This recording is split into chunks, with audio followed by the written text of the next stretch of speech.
Hi, today I'm going to be talking to you about how Freddie Mercury influenced the AIDS epidemic.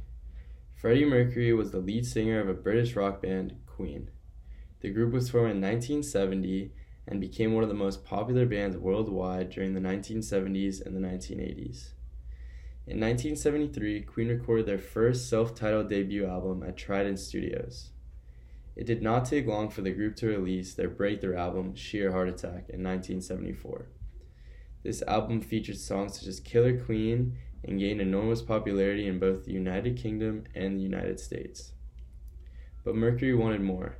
He wanted to create a song with both rock music and classical opera, leading to their 1975 album, A Night at the Opera. This gave birth to Bohemian Rhapsody. The 6-minute-long masterpiece becomes a worldwide hit, and so does Queen. Queen is now at the top of the US and the UK music charts, which spark a worldwide tour. The band also steals the show at Live Aid. Live Aid is a concert held to raise money to support a famine crisis in Africa. The event had over 1.9 billion people watching from home and raised a record-breaking $127 million for the famine relief in Africa. Queen's performance is still remembered today because of the way Freddie Mercury can control an audience. This always amplified Queen's music. However, behind the scenes, the group is dealing with personal problems, primarily Freddie Mercury and his internal conflicts. It is widely speculated that Freddie Mercury is a homosexual and he begins to struggle with his sexual identity.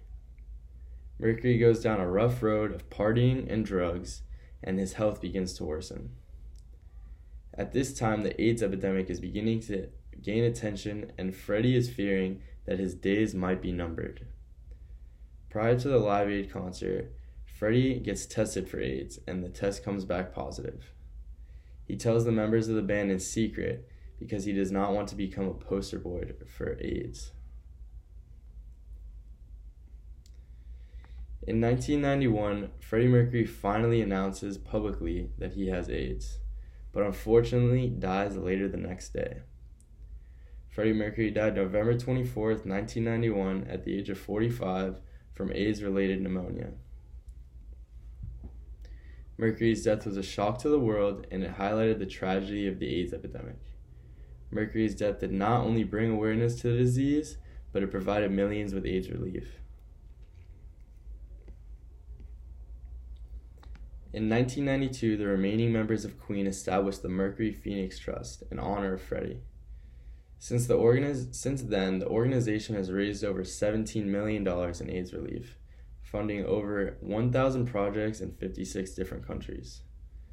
The organization has a partnership with the Hard Rock Cafe so that supporters can celebrate Freddie every year for his birthday on September 5th. In addition, the organization throws Freddie an annual birthday party of his own in Montreux, Switzerland, with the proceeds going straight to their foundation. But the group did not stop there.